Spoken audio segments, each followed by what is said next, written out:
মাত্র ৩৭ বছর বয়সী একজন আফ্রিকান লিডার, যিনি এই মুহূর্তে আমেরিকা, ফ্রান্স সহ সব ওয়েস্টার্ন কান্ট্রিগুলোর রাতের ঘুম উড়িয়ে দিয়েছেন। বিগত ৩ বছরে যাকে ১৯ বার হত্যা করার চেষ্টা করা হয়েছে। কারণ তার একটাই অপরাধ, তিনি নিজের দেশের ১৮% মানুষকে এক্সট্রিম পভার্টি থেকে বের করে এনেছেন।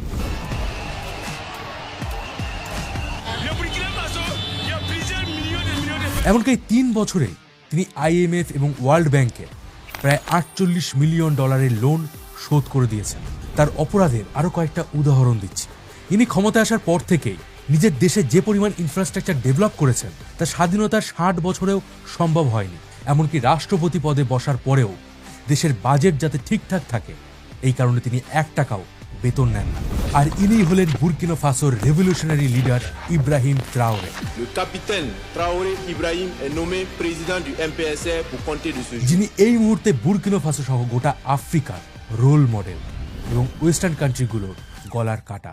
এখন প্রশ্ন হলো, কে এই ইব্রাহিম ট্রাওরে, আর কেনই বা ওয়েস্টার্ন কান্ট্রিগুলো তাকে হত্যা করতে চায়, আর কিভাবে ইব্রাহিম ট্রাওরে বুর্কিনা ফাসো সহ গোটা আফ্রিকার রোল মডেল হয়ে উঠলেন। চলুন সেই ইতিহাসে আপনাদেরকে বলবো। আমি রয়েছি মিঠুন আপনাদের সাথে। দেখুন, এই ভিডিওটা রিসার্চ করার জন্য আমার এবং আমার টিম যথেষ্ট পরিশ্রম করেছে, তাই অবশ্যই তাদের জন্য একটা করে লাইক করে দিন। ইব্রাহিম ট্রাওরে আজকের দিনে কি, এটা জানতে গেলে আমাদেরকে আগে জানতে হবে যে বুর্কিনা ফাসোর ইতিহাস কি। এই ম্যাপটা ভালো করে দেখুন, এটা হলো আমাদের ভারত।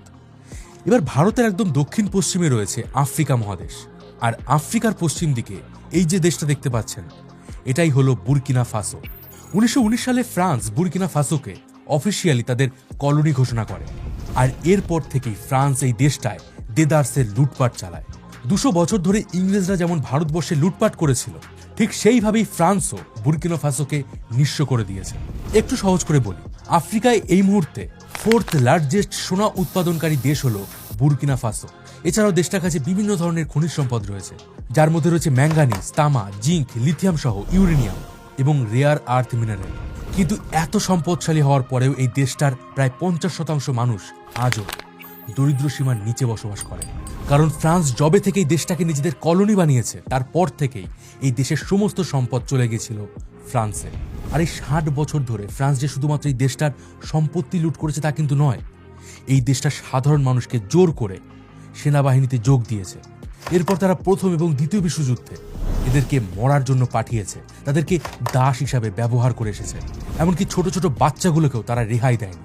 এই এলাকায় যে সমস্ত সোনার খনি রয়েছে সেই সোনার খনিগুলোতে এই বাচ্চাদেরকে দিয়ে তারা কম টাকায় অমানবিক পরিশ্রম করাতো। কিন্তু বুর্কিনা ফাসোর ইনফ্রাস্ট্রাকচার ডেভেলপমেন্টের জন্য তারা কিছুই করেনি। কিন্তু প্রশ্ন হচ্ছে, তাহলে বুর্কিনা ফাসো কি করে স্বাধীন দেশ হলো? কারণ আজকের দিনে তো ইউনাইটেড নেশনে বুর্কিনা ফাসো একটা স্বাধীন দেশ হিসাবে জায়গা পেয়েছে। দ্বিতীয় বিশ্বযুদ্ধের পর থেকে গোটা আফ্রিকা জুড়ে ফ্রিডম মুভমেন্ট শুরু হয়। এ সময় ফ্রান্সের উপরেও ইন্টারন্যাশনাল প্রেশার আসতে থাকে যাতে তারা ফ্রান্স কলোনিগুলোকে স্বাধীন করে দেয়। ১৯৬০ সালের ৫ই আগস্ট বুর্কিনা ফাসো ফ্রান্সের থেকে স্বাধীনতা লাভ করে। সে সময় বুর্কিনার প্রেসিডেন্ট হয়েছিলেন মরিস ইয়ামেগো।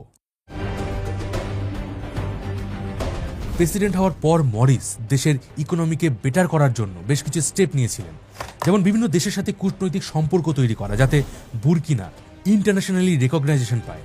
জাতিসংঘ মানে ইউনাইটেড নেশন, আফ্রিকান ইউনিয়নের মতো সংস্থাগুলোতে তিনি যোগ দেন।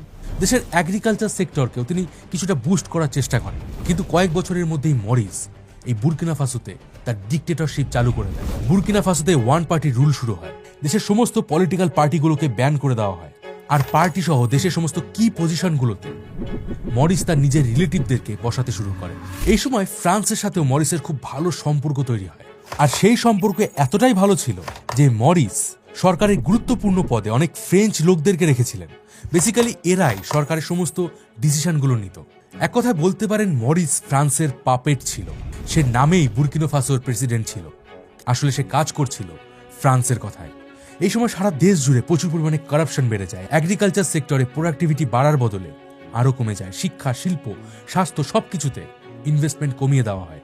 দেশে গরিবি দিন দিন বাড়তে থাকে। এই সময় সারা দেশ জুড়ে মরিসের বিরুদ্ধে প্রোটেস্ট শুরু হয়। শেষ পর্যন্ত ১৯৬৬ সালে ৩রা জানুয়ারি মরিস ইয়ামাগোকে ক্ষমতা থেকে সরিয়ে সেনাবাহিনী বুর্কিনা ফাসোর ক্ষমতা দখল করে। সে সময় সেনাবাহিনীর প্রধান কর্নেল সাঙ্গৌলে লামিজানা নতুন রাষ্ট্রপতি হন। কিন্তু তারপরেও বুর্কিনা ফাসোর পরিস্থিতি বদলায় না। একসময় দেশে এডুকেশন এবং হেলথ সেক্টরের মতো বেসিক নিডগুলো থেকেও মানুষ বঞ্চিত হচ্ছিল। উল্টে এই সময় দেশের সমস্ত ন্যাচারাল রিসোর্সেস বিদেশি কোম্পানিগুলোর হাতে চলে যাচ্ছিল। চাষাবাদ যেটুকু হতো তাতে এক্সপোর্ট করা তো দূরের কথা, দেশের মানুষদের খাবারের চাহিদাটুকু মিটছিল না। এরই মধ্যে বুর্কিনা ফাসোতে আবারও একটা মিলিটারি অভ্যুত্থান হয়। 1983 সালে ক্যাপ্টেন থমাস সানকারা বুর্কিনা ফাসোর ক্ষমতা দখল করেন, আর তিনি এই দেশটার নাম রেখেছিলেন বুর্কিনা ফাসো, যার অর্থ সৎ মানুষের দেশ। এর আগে পর্যন্ত বুর্কিনা ফাসো পরিচিত ছিল আপার ভোল্টা নামে। এই ক্যাপ্টেন সানকারা কিন্তু দেশের উন্নতির জন্য প্রকৃতপক্ষে অনেক ভালো ভালো কাজ করেছিলেন, আর সেই কাজের উপহারও তিনি ফ্রান্সের থেকে পেয়েছিলেন। সেই উপহার কি একটু পরে আপনি জানতে পারবেন। সানকারা দেশের বিভিন্ন এলাকায় ঘুরে ঘুরে সাধারণ মানুষদের কথা শুনতেন। তিনি দেশের রোড ম্যাপ তৈরি করেন। তিনি এখানে লোকাল ইন্ডাস্ট্রিগুলোকে প্রমোট করতে শুরু করেন। চাষাবাদে প্রোডাক্টিভিটি বাড়ানোর জন্য নতুন নতুন প্রজেক্ট লঞ্চ করেন। বুর্কিনা ফাসোতে যেভাবে মরুভূমি বৃদ্ধি পাচ্ছিল সেগুলো আটকানোর জন্য তিনি প্রচুর পরিমাণে গাছ লাগান। এডুকেশন, হেলথ, ওম্যান এম্পাওয়ারমেন্টের জন্য তিনি ইনভেস্টমেন্ট অনেক বাড়িয়ে দিয়েছিলেন। ফলে খুবই অল্প সময়ের মধ্যেই সানকারা এখানে জনগণের মধ্যে পপুলার হয়ে ওঠেন।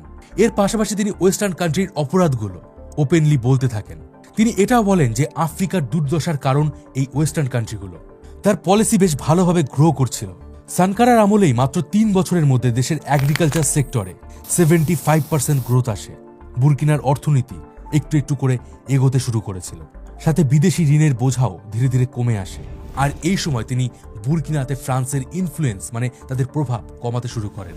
আর তারপরেই আসে সেই দিন যেদিন সানকারা তার এই কাজের জন্য, ভালো কাজের জন্য উপহার পেয়েছিলেন। 1987 সালের 15 অক্টোবর সানকারার ঘনিষ্ঠ সহকারী কাম বন্ধু ব্লেইজ কাম্পাওরে সানকারাকে খুন করে বুর্কিনা ফাসোর ক্ষমতা দখল করেন।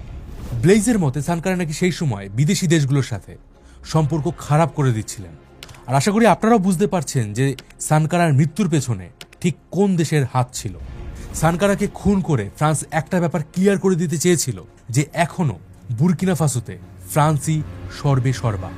যেই ফ্রান্সের এগেনস্টে কথা বলবে ফ্রান্স তাকেই তাদের পথ থেকে সরিয়ে দেবে।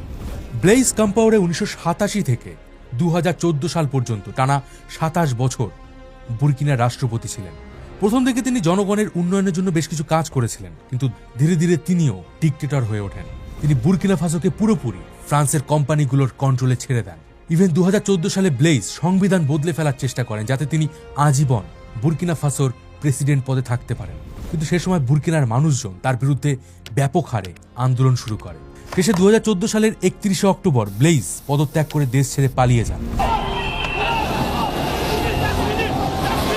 2015 সালে বুর্কিনা ফাসোতে ভোট হয়।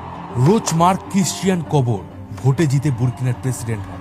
এই সময় বুর্কিনার অর্থনীতি কিছুটা স্টেবল হচ্ছিল, কিন্তু আবার এই সময়ের মধ্যেই বেশ কিছু জঙ্গি সংগঠন এই দেশটা সক্রিয় হয়ে ওঠে। দেশের জঙ্গিবাদ এবং সন্ত্রাস এতটাই বেড়ে যায় যে লক্ষ লক্ষ মানুষ ঘরছাড়া হয়ে যায়। এখানের অর্থনীতি আবারও দুর্বল হয়ে পড়ে। বিদেশি ঋণের বোঝাও বাড়তে শুরু করে। 2022 সালে এসে এই দেশে আরও একটা সৈন্য অভ্যুত্থান হয়। এ সময় ক্ষমতায় আসেন লেফটেন্যান্ট কর্নেল পল হেনরি সান্দোগা দামিবা। দেশের সন্ত্রাসবাদ দমন করার কথা বললেও তিনি তার কিছুই করতে পারেননি। উল্টে এই সময় আরো বেশ কিছু টেরোরিস্ট অ্যাটাক হয়, আর দেশের সম্পূর্ণ সিকিউরিটি ধীরে ধীরে ফ্রান্সের উপর ডিপেন্ডেন্ট হয়ে পড়ছে। আর এই জিনিসটাই সেনাবাহিনীর যারা জুনিয়র অফিসার রয়েছে তারা ভালো চোখে দেখছিলেন না। আর জুনিয়র সেনা অফিসাররাই দামিবার অ্যাগেনস্টে চলে গিয়ে 2022 সালের 30 সেপ্টেম্বর দামিবাকে ক্ষমতা থেকে সরিয়ে মাত্র 34 বছর বয়সে ক্যাপ্টেন ইব্রাহিম তারাওরে বুর্কিনা ফাসোর নতুন লিডার হয়েছে। আর এখান থেকেই দেশটার ছবিটা একটু একটু করে বদলাতে শুরু করেছে।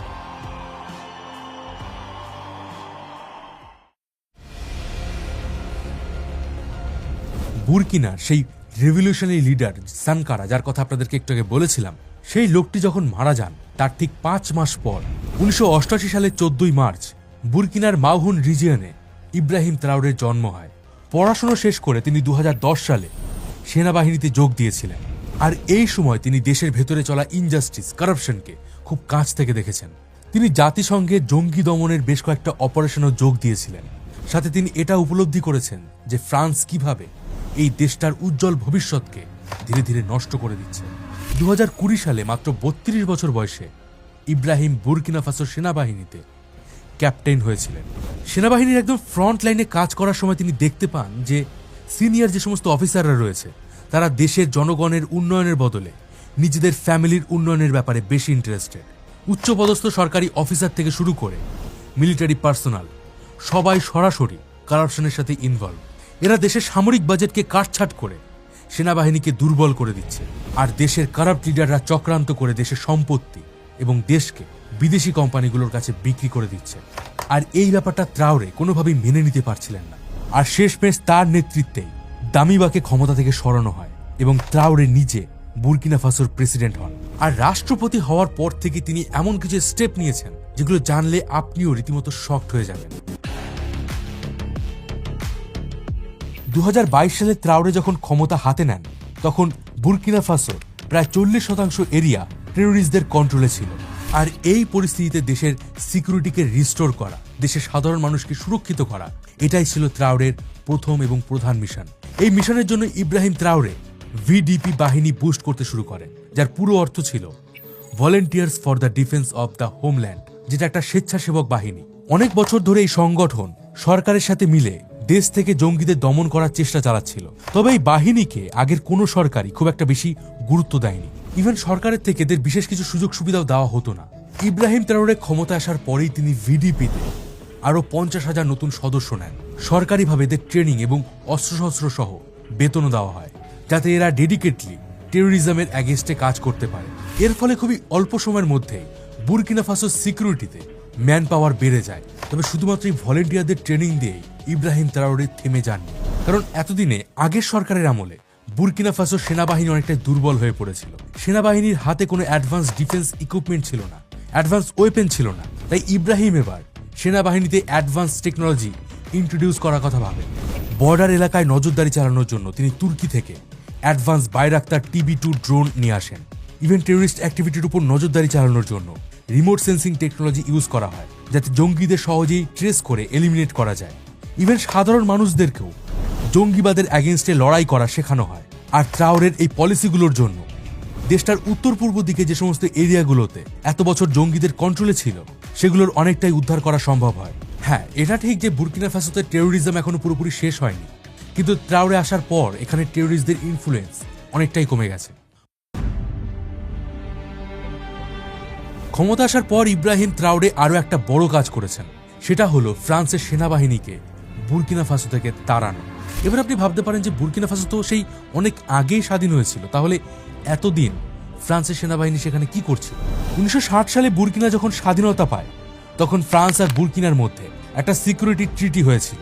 সেই সময় যেহেতু বুরকিনার কোনো ডেডিকেটেড সেনাবাহিনী ছিল না, তাই এই চুক্তি অনুযায়ী ফ্রান্স বুরকিনাতে সিকিউরিটি মেইনটেইন করা আর টেরোরিজমের অ্যাগেনস্টে লড়াই করার জন্য সেনা পাঠাতো।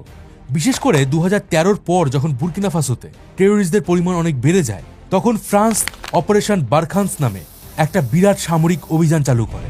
এর ফলে শুরুর দিকে বুরকিনা ফাসোতে টেরোরিজম কিছুটা কম হয়েছিল, কিন্তু বড় কোনো অ্যাচিভমেন্ট আসেনি। আর ধীরে ধীরে এবার ফ্রান্সের সেনারা বুরকিনা ফাসোতে ঘাঁটি গাড়তে শুরু করে। দেখুন, বুরকিনা ফাসোর সোনা আর তুলো ফ্রান্সের জন্য ভীষণই ইম্পর্টেন্ট। আর ফ্রান্সের অনেক বড় বড় কোম্পানি বুরকিনা ফাসোর এই খনিগুলোতে প্রচুর টাকা ইনভেস্ট করেছে। তাই এই খনিগুলোর সিকিউরিটি কনফার্ম করতেও ফ্রান্সের সেনারা হেল্প করত। আর স্বাধীনতার পর থেকে বুরকিনা ফাসোতে যতজন প্রাইম মিনিস্টার বা প্রেসিডেন্ট হয়েছিলেন, তারা বেশিরভাগই ছিলেন ফ্রান্সপন্থী। এরা বুরকিনা ফাসোতে থেকে ফ্রান্সের স্বার্থে কাজ করে গেছে, আর এদের পারমিশনেই ফ্রান্সের সেনাবাহিনী এতদিন ধরে বুরকিনা ফাসোতে ছিল। আর সাধারণ মানুষের প্রোটেকশন দেওয়ার নাম করে তারা ইনডাইরেক্টলি এখানে রাজনীতি, অর্থনীতি আর সিকিউরিটি সবকিছুকে কন্ট্রোল করছিল। কিন্তু ত্রাওরে ক্ষমতা আসার পর 2023 সালের জানুয়ারিতে তিনি একটা অর্ডার দেন যে মাত্র 1 মাসের মধ্যেই ফ্রান্সের সমস্ত সেনাবাহিনীকে বুরকিনা ফাসো ছেড়ে চলে যেতে হবে। আর এই সময় ফরাসি সেনাবাহিনীর উপর এই অ্যালিগেশনও আনা হয় যে তারা বুরকিনা থেকে জঙ্গিদের তাড়ানোর বদলে তারা বুরকিনাতে জঙ্গিবাদকে জিয়ে রাখছে, যাতে তারা জঙ্গিবাদের এগেইনস্টে লড়াই করার নামে পাকাপাকিভাবে এখানে থাকতে পারে আর এই দেশটাকে কন্ট্রোল করতে পারে। আর শেষ পর্যন্ত সরকার এবং জনগণের চাপে 2023 সালের ফেব্রুয়ারি মাসে ফ্রেঞ্চ মিলিটারি বুরকিনা ফাসো ছেড়ে চলে যায়। আর এবার আশা করি আপনারা বুঝতে পারছেন যে ফ্রান্স কেন ইব্রাহিম ত্রাওরেকে হত্যা করতে চায়। তবে ইব্রাহিম ত্রাওরে এইসব বিষয়ে পাত্তাই দেন না। উল্টে তিনি ওয়েস্টার্ন কান্ট্রিগুলোর অ্যাগেনস্টে গিয়ে রাশিয়ার সঙ্গে ডিফেন্স রিলেশন আরো জোরদার করেন। রাশিয়া থেকে advance defence equipment, drone, weapon, এমনকি রাশিয়ান ট্রেনারদেরকেও বুরকিনাতে ডেকে নিয়ে আসে, যাতে তারা বুরকিনার সেনাবাহিনীকে ট্রেন করতে পারে। তবে শুধুমাত্র রাশিয়া নয়, ইব্রাহিম ত্রাওরে চীন, তুরস্কের মতো পাওয়ারফুল কান্ট্রিগুলোর সাথেও সম্পর্ক জোরদার করেছেন। এমনকি তিনি চাইছেন একটা স্ট্রং অ্যালায়েন্স তৈরি করতে, যাতে বুর্কিনা ফাসো সহ গোটা আফ্রিকা থেকে এই ওয়েস্টার্ন কান্ট্রিগুলোর প্রভাব কমানো যায়। ক্ষমতা আসার পর থেকেই ইব্রাহিম ত্রাওরে তার কাজের মাধ্যমে একটা জিনিস ক্লিয়ার করে দিয়েছেন, যে তিনি ফ্রান্সের হাতের পুতুল নন। তিনি বুর্কিনার সাধারণ মানুষের জন্য কাজ করতে এসেছেন, আর এখনো পর্যন্ত তিনি সেটাই প্রমাণ করে যাচ্ছেন। রাষ্ট্রপতি হওয়ার পর থেকে তিনি এখনো পর্যন্ত কোনোদিন ফর্মাল ড্রেসে অফিসে যাননি। তাকে সব সময় আর্মি ড্রেসই দেখা যায়। তিনি পাবলিকলি বক্তৃতা দেন, সাধারণ মানুষের সাথে কথা বলে তাদের সমস্যাগুলো জানার চেষ্টা করেন, একদম গ্রাউন্ড লেভেলে সার্ভে করে জনগণের সমস্যাগুলো সলভ করার চেষ্টা করেন। এমনকি এই মুহূর্তে তিনি রাষ্ট্রপতি হওয়ার পরেও রাষ্ট্রপতির বার্ষিক যে $৭৬,০০০ বেতন, সেটাও তিনি নেন না। শুধুমাত্র বুর্কিনার সেনাবাহিনীর ক্যাপ্টেন হিসাবে তার মাসিক যে বেতন $৫৮৩, তিনি শুধুমাত্র সেটাই স্যালারি হিসাবে নেন। বুর্কিনা ফাসোর ইকোনমিক কন্ডিশনকে বেটার করার জন্য ট্রাওরে বেশ কিছু স্টেপ নিয়েছেন। বুর্কিনার প্রায় ৮০ থেকে ৯০% মানুষ এখনও কৃষিকাজের সঙ্গে যুক্ত। চাষিদের কাজে সুবিধার জন্য তিনি ট্রাক্টর, ট্রলার, সেচের জন্য পাম্প, সহজে মালপত্র নিয়ে যাওয়ার জন্য মোটরসাইকেল, হাই কোয়ালিটির বীজ, সার, কৃষি যন্ত্রপাতি, এমনকি কৃষি ঋণও দিচ্ছেন। আর এই পলিসিগুলো ইমপ্লিমেন্ট করার পর বুর্কিনা ফাসো অনেক তাড়াতাড়ি গ্রো করতে শুরু করেছে। চাষাবাদের পাশাপাশি বুর্কিনা ফাসোতে বেশ কিছু ফুড প্রসেসিং ইউনিটও তৈরি করা হয়। এছাড়া বুর্কিনা ফাসোতে যেহেতু প্রচুর পরিমাণে তুলো চাষ হয়, এই তুলো প্রসেস করার জন্য সরকারি কটন প্রসেসিং প্ল্যান্ট তৈরি করা হয়।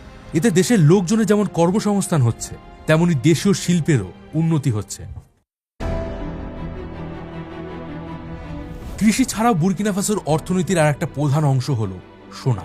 2023 সালের রিপোর্ট অনুযায়ী বুর্কিনা ফাসো প্রতি বছর 100 টন সোনা উৎপাদন করে। কিন্তু জানলে অবাক হবেন, বুর্কিনার 10টা বড় বড় সোনার খনির মধ্যে 9টাই বিদেশিদের হাতে চলে গেছে।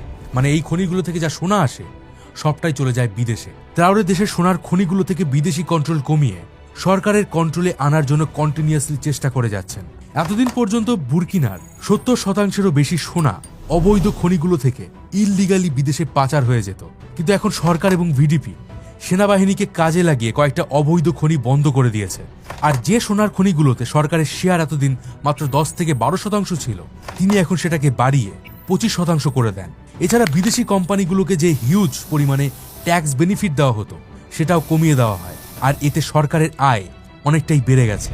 এছাড়া 2024 সালের জুলাই-আগস্ট মাসে বুঙ্গাও এবং ওয়ানগিয়ংয়ে দুটো বড় বড় সোনার খনিকে দেশীয় কোম্পানি সোপামিবের অধীনে ন্যাশনালাইজ করা হয়েছে।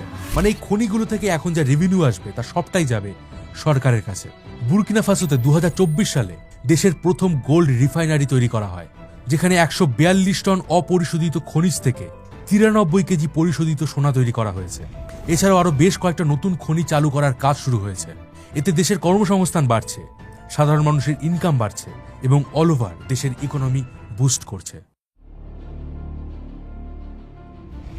বুর্কিনাতে ইব্রাহিম ত্রাওরে আরও একটা ইম্পর্টেন্ট রিফর্ম আনতে চলেছেন, আর সেটা হলো সিএফএ ফ্রাঙ্কের বদলে নতুন কারেন্সি চালু করা।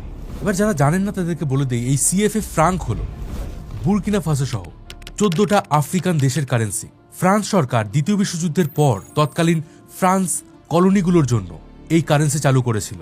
এই নামের অর্থ হলো কলোনাইজ ফ্রান্সিস ডি আফ্রিকি, অর্থাৎ আফ্রিকার ফরাসি উপনিবেশের ফ্রা। আর এই কারেন্সিকে এখনো ফ্রান্সের সেন্ট্রাল ব্যাংক কন্ট্রোল করে। এই কারেন্সি ফ্রান্সেই ছাপা হয় আর ফ্রান্স থেকে আফ্রিকান দেশগুলোতে পাঠানো হয়। তবে এই কারেন্সি ব্যবহার করার জন্য ফ্রান্স সরকার বেশ কিছু শর্ত দিয়েছে। যেমন যে দেশগুলো সিএফএ ফ্রাঙ্ক ইউজ করবে তাদের ফরেন রিজার্ভের 50% ফ্রান্সের সেন্ট্রাল ব্যাংকে জমা রাখতে হবে। মানে 14টা আফ্রিকান দেশের ফরেন রিজার্ভের 50% ফ্রান্সের কাছে জমা আছে এবং ফ্রান্স সরকার রীতিমতো এগুলো থেকে ইন্টারেস্টও পায়। আবার এই সিএফএ ফ্রাঙ্কের ভ্যালু ইউরোর সাথে ফিক্সড করা আছে, মানে 1 ইউরোর ভ্যালু 655.95 সিএফএ ফ্রাঙ্ক। এখন বিশ্ববাজারে ইউরোর ভ্যালু কমুক বা বাড়ুক, সিএফএ ফ্রাঙ্ক সবসময় একই রেটে লেনদেন হবে। আর এই সিএফএ ফ্রাঙ্ককে হাতিয়ার করেই ফ্রান্স সরকার এখন এই 14টা দেশের ইকোনমিকে কন্ট্রোল করছে। ইব্রাহিম ত্রাওরে ক্ষমতা আসার পর থেকেই তিনি এই সিস্টেমের অ্যাগেনস্টে বারবার কথা বলে আসছেন। ইভেন ফ্রান্স কিভাবে আফ্রিকানদের ঠকাচ্ছে সেটাও তিনি সবার সামনে তুলে ধরেন। ইব্রাহিম ত্রাওরে এই মুহূর্তে সিএফএ ফ্রাঙ্কের বদলে নতুন কারেন্সি চালু করার ব্যাপারে আফ্রিকান দেশগুলোকে একজোট হওয়ার বার্তা দিয়েছেন। আর এটা যদি সাকসেসফুল হয় তাহলে বলতে পারেন আফ্রিকান দেশগুলোর উপরে ফ্রান্সের কন্ট্রোল অনেকটাই কমিয়ে দেবে। আর স্বাভাবিকভাবেই বলা যায় যে ফ্রান্স সরকার এটা খুব সহজে করতে দেবে না। ইব্রাহিম ট্রাওরের নেক্সট যে স্টেপ সেটা হলো ইনফ্রাস্ট্রাকচারের রেভলিউশন আনা। 2022 সালে ট্রাওরে যখন ক্ষমতায় বসেছিলেন তখন সারা দেশ জুড়ে মাত্র 3000 কিলোমিটার পাকা রাস্তা ছিল। দেশের বেশিরভাগ গ্রামগুলো বুরকিনার যে মেইন সিটিগুলো থেকে বিচ্ছিন্ন হয়েছিল। প্রথমে ট্রাওরে বেশ কিছু বিদেশি কোম্পানিকে কন্ট্রাক্ট দিয়ে ইনফ্রাস্ট্রাকচার ডেভেলপমেন্টের প্ল্যান করেছিলেন, কিন্তু এতে কস্ট এতটাই বেশি ছিল যে শেষ পর্যন্ত তিনি পিছিয়ে আসেন। তবে তিনি থেমে যাননি। এই সময় দেশটির সরকার 900টারও বেশি অ্যাডভান্স কনস্ট্রাকশন ইকুইপমেন্ট ইম্পোর্ট করেছে। আর তারপর গোটা দেশ জুড়ে সরকারিভাবে হাজার হাজার ছেলে মেয়েদের এই যন্ত্রপাতিগুলো ব্যবহার করার ট্রেনিং দেওয়া হয়। আর এখন বুরকিনার লোকাল জনগণের হাত ধরেই প্রতি বছর 3 থেকে 5,000 কিলোমিটার পাকা রাস্তা তৈরি হচ্ছে। এতে বিদেশি কোম্পানিগুলোর থেকে প্রায় অর্ধেক খরচে দেশের ইনফ্রাস্ট্রাকচারকে ডেভেলপ করছে, সাথে হাজার হাজার ছেলেমেয়েরা চাকরি পাচ্ছে।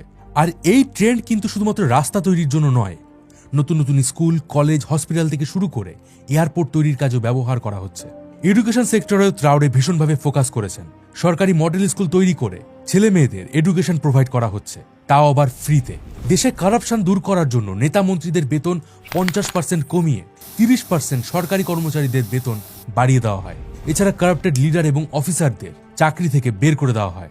এই সময় বুরকিনা ফ্যাসোতে অনেকগুলো নতুন নতুন পাওয়ার প্ল্যান্টও তৈরি করা হয়েছে, যাতে দেশটির প্রত্যেকটা কোনায় কোনায় ইলেকট্রিসিটি পৌঁছে দেওয়া যায় এবং দেশের জনগণকে একটা বেটার লাইফ দেওয়া যায়।